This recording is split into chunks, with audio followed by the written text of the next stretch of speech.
पहले ही पता चल जाता है कि मेरी अगले महीने स्थिति नहीं है, 2 महीने पहले पता चलता है कि मैं अभी EMI नहीं पे कर पाऊंगा। अब आप इंतजार करते रहते हो कि 3 EMI बाउंस हो जाए। 3 EMI का मतलब 90 दिन, 90 दिन के बाद वो हो जाएगा NPA।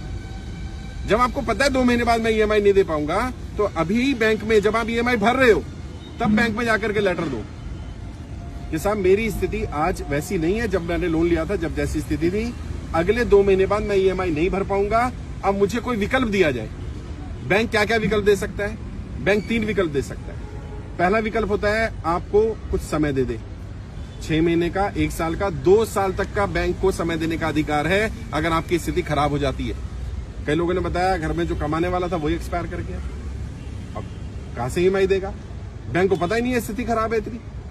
आप फोन नहीं उठा रहे, आप उनके लेटर के जवाब नहीं दे रहे, आप बैंक को पहले ही बता दो कि भाई मेरी स्थिति खराब हो सकती है, अब मैं नहीं पे कर पाऊंगा, मुझे समय दे। या तो बैंक समय दे देगा, समय नहीं देगा तो बैंक दूसरा क्या कर सकता है? लोन रीस्ट्रक्चर कर सकता है। रीस्ट्रक्चरिंग क्या होती है? आपकी EMI को कम कर देगा। आपका तो मेरी सैलरी थी 50,000 रुपए महीना, मैं 30,000 रुपए महीना EMI भर पा रहा था आराम से। अब मेरी नौकरी छूट गई या मेरी नौकरी नहीं है, या मेरी नौकरी की मेरी सैलरी कम हो गई, 25,000 रह गई, मैं 30,000 की EMI नहीं पे कर सकता। तो बैंक से रिक्वेस्ट करो कि मेरी EMI को उस रेंज में 15,000, 12,000 जितनी आप कर सकते हो उतनी रेंज में ले लेगा।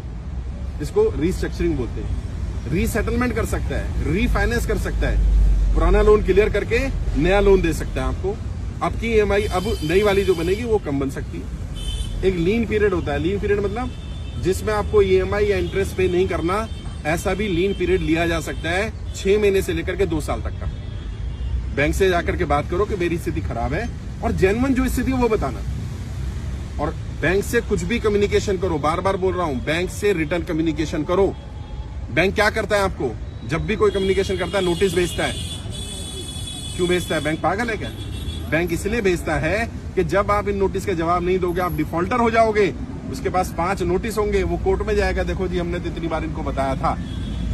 अच्छा तुम्हारे पास 10 होंगे तो जज तुम्हारी बात मानेगा कि देखो जी मैंने बैंक को बताया था मेरा व्यापार बंद हो गया है, मैंने बैंक को बताया था मेरी EMI नहीं दे पाऊंगा, मैंने बैंक को बताया था मेरा लोन रीस्ट्रक्चर कर दो, मैंने बैंक को बताया था मेरी EMI कम कर दो, मैंने बैंक को बताया था मेरे घर में कोई बीमार हो गया, मैंने बैंक को बताया था कि मेरी स्थिति खराब हो रही है। बैंक को कोई सपना नहीं आएगा कि आपकी स्थिति आज खराब है, बताना पड़ेगा। अगर बताओगे तो बैंक आपकी बात सुनेगा। अभी गाड़ी में भी हम आ रहे थे तो एक व्यक्ति को बताया गया, उसने जाके बैंक में बात की, EMI जा रही है उसकी, उसने कहा जी मैं अगले महीने से पे नहीं कर पाऊंगा, मुझे कम से कम 2 साल का समय दे दो। बैंक ने कहा 2 साल का समय नहीं मिलेगा आपको, मैक्सिमम मैं 6 महीने का समय दे सकता हूँ। और वो कह रहा सर क्या करना है? मैंने 6 महीने मिल गए ना, पहले 6 महीने का ले ले। 6 महीने में जब 5 महीने हो जाए फिर जाकर के एप्लीकेशन लगाओ कि मेरी स्थिति अभी भी ठीक नहीं हुई। अगर नहीं हुई है, अगर ठीक हो जाए, ऊपर वाला करे, कोई काम चल जाए, कुछ हो जाए तो भरना शुरू कर दो। लगातार 3 इंस्टॉलमेंट बाउंस मत होने देना, क्योंकि अगर लगातार 3 इंस्टॉलमेंट बाउंस हो जाती है तो उसको NPA डिक्लेयर किया जा सकता है।